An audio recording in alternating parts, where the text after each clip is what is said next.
እመቤታችን ወላዲተ አምላክ ናት። ነገር ግን የልጇን ባህሪ መርምራ አልደረሰችበትም። ዮሐንስ መጥምቀ መለኮት ነው። ነገር ግን ባህሪውን መርምሮ አልደረሰበትም። ማርያምኒ ትቤ ዘጾረቶ በከርሳ ርኢክዎ ወስእንኩ ጠይቆቶ።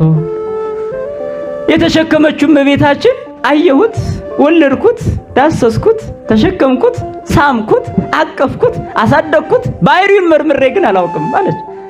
ዮሐንስኒ ይቤ ዘአጥመቆ በውስተ ዮርዳኖስ ርኢክዎ ወስእንኩ ጠይቆቶ። በዮርዳኖስ ያጠመቀው ዮሐንስም አጠመቅኩት እንጂ መርምሬ አላውቀውም አለ። ሙሴም በደብረ ሲና አነጋገረው፣ መርምሮ ግን አያውቁም። ነቢያት ብዙ ተናገሩ፣ ነገር ግን መርምሮ አያውቁትም። ይህ ከሰው ዕውቀት በላይ ሆኖ የሚቀር ነው። ይህንን ነው ዘንተሰ ነሐድግ ለእግዚአብሔር ያሉት ሊቃውንት።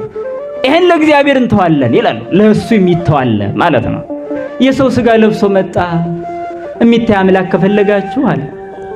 እንጨት የምታመልኩ የሚታይ አምላክ ፈልጋችሁ አይደል? ፀሐይ የምታመልኩ የሚታይ አምላክ ፈልጋችሁ አይደል? እውነት ነው። ብርሃን ፈልጋችሁ አይደል? አዎ።